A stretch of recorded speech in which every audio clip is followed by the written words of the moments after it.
aqui. Nossa, ele dá bom. Isaías 29, Glória a Deus. do versículo 13. Vai estar assim. Portanto, o Senhor diz, como este povo aproxima-se de mim com sua boca e com seus lábios me honram, porém tem afastado o seu coração para longe de mim. O seu temor com relação a mim, ensinado pelo preceito de homens. Aqui, né, em Isaías, do capítulo 29, 13, vai estar falando sobre a falsa adoração de Israel, né, de Jerusalém. Por que eu falo isso? Porque quando a gente tá com o coração dividido, às vezes o Senhor vai deixar acontecer coisa para quebrantar, para ir ser implementado as coisas que vêm do céu, as coisas que vêm dele não mudando. No versículo 1 vai estar Ariel. Só que a gente pesquisar sobre mais o significado, trocar, né? Sim. A gente vai ver que o nome já mostra, né? Leão de Deus, né? Dando referência do potencial de Israel, né? De Jerusalém. Só que é o seguinte, como que ele estava com o coração dividido, é lógico, Deus levantou Isaías para profetizar contra Jerusalém, que iria passar por tormento, aflição, com muita coisa que ia apertar, muita coisa que ia ser dolorosa para eles, mas que essa dor não é apenas para sofrimento. O juízo de Deus aqui é mostrado não como para, sabe, sofrer, não para castigar, mas sim para purificar. Assim vão dar referência lá, né, do fogo, vai refinando o ouro e cada vez mais vai batendo para retirar essas impurezas. E às vezes a gente tem impurezas que a gente não consegue olhar, a gente só encobre, mas não conseguimos perceber. Por isso que às vezes a gente precisa ter o Espírito Santo e ser cheio, porque ele vai iluminar as coisas que tem de errado para nós, né?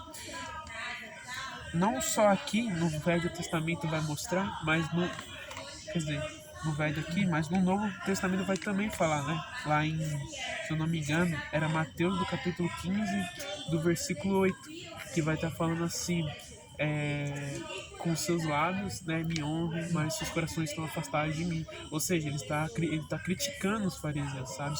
Porque eles estavam tanto aquela prática automática todo dia, mas o coração estava longe. Foi o que aconteceu comigo essa semana, quer dizer, na outra.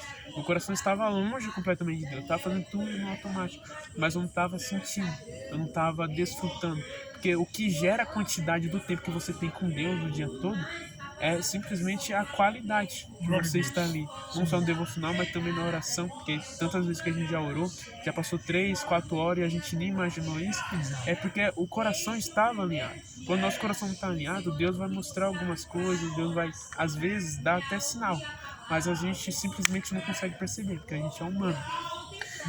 E logo mais pra frente, eu tava falando isso não só para minha irmã, eu tava falando também para os jovens no dia lá da consagração, né?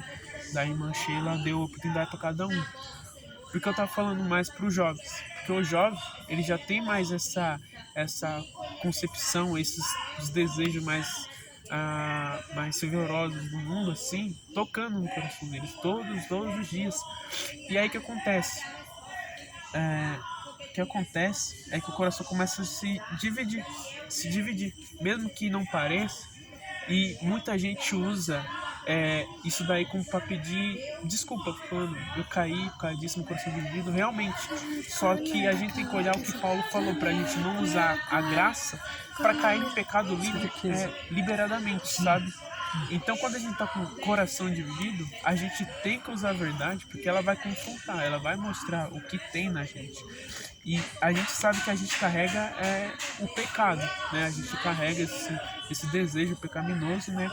E só que aí, quando a gente não consegue direcionar o nosso coração, a gente vai começar a ser incrédulos porque a gente vai estar negando a verdade.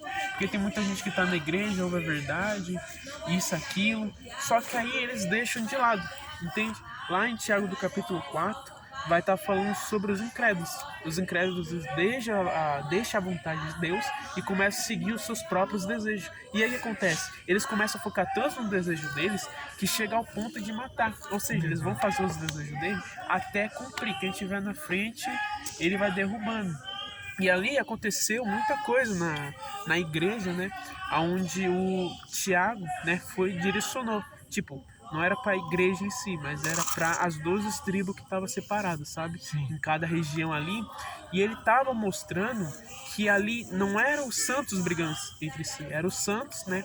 Que eram dominados como os cristãos, como que não tinha o nome já, mas sim eram os cristãos, né? E os incrédulos, Sim. sabe? Os incrédulos, a gente tem como ver a... Eita. Mata, menino. Pronto, isso aí, mano. E aí a gente começa a perceber que as pessoas incrédulas, elas têm mais essa questão de viver na luxúria mundana.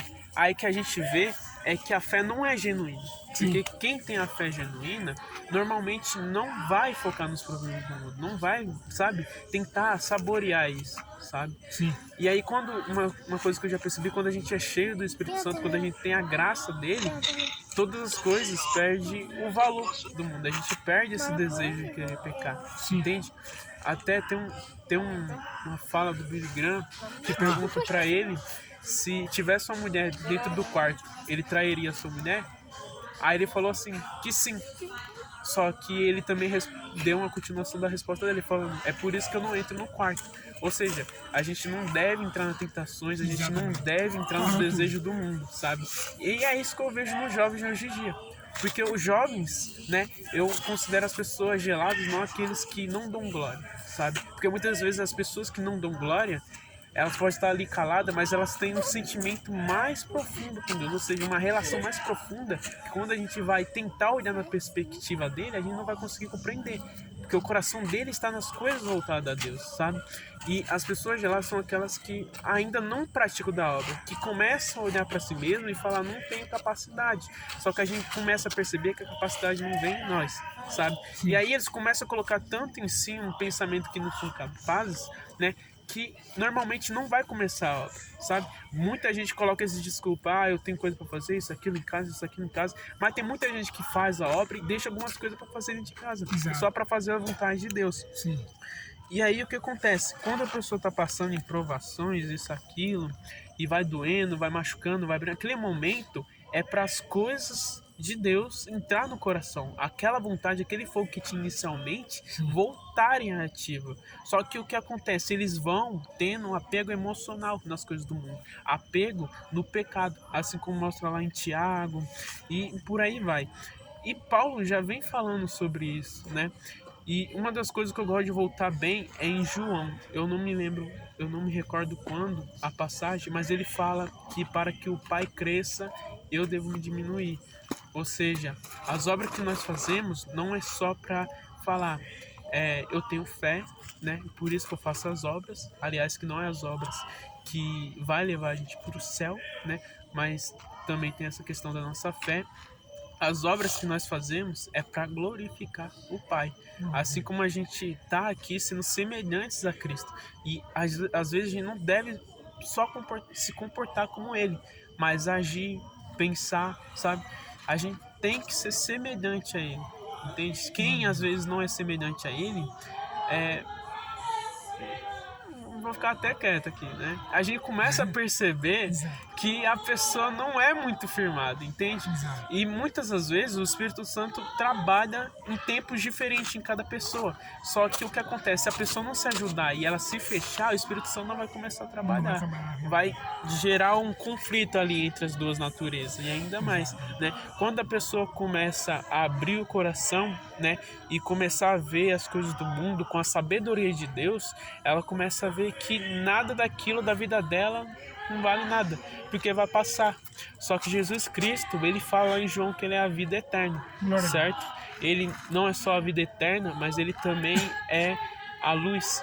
Lá em João do capítulo 1, no versículo 12 ao 13, fala que aqueles que creram nele se tornaram filhos dele. Não pelo que eles demonstraram acreditar, mas sim pela vontade dele, entende? Lá em Efésios do capítulo 2, né, no versículo 8, vai estar falando que pela graça de Deus a gente é salvo pela fé, não é vem de nós.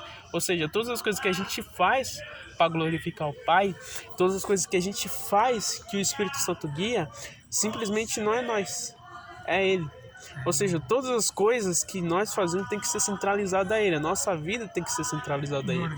Quando a gente começa a pensar em muita aflição, muitos problemas, né? A gente começa a ver não tem saída, mas a gente olha para a cruz e a gente vê uma saída.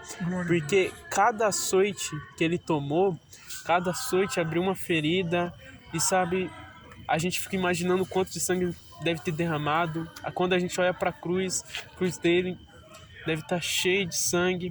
Só que aí eu fico imaginando nessa questão de Lucas, do capítulo 9, do versículo 23, né, que fala que devemos negar a si mesmo e seguir a Ele. Porque para seguir a Ele a gente tem que negar a nossa natureza, que a gente desde criança vai desenvolvendo e o mundo vai influenciando para nós continuar na mesma natureza, sabe? E aí eu imagino eu carregando uma cruz. Só que aí quando eu imagino essa cruz cheia de sangue e ele pendurado. E eu falo, Senhor, por quê? E eu já tive sonho, assim, do sangue dele começar a derramar em mim. E ali eu comecei a perceber que eu sou lavado pelo sangue dele e muitas das coisas que eu começo a cair, né? Ou seja, começo a ter aqueles desejos do mundo, eu começo a me recordar, né? Começo a me recordar, porque o diabo ele já vem trabalhando no passado. Só que o passado não pode te influenciar, né? Como que você é agora, entende? Tipo, o diabo pode tocar no seu nome, mas quem faz o nosso caráter e nos molda é Cristo Jesus. Amém. Glória a Deus, glória a Deus. Vamos, João, também dá uma palavra para nós.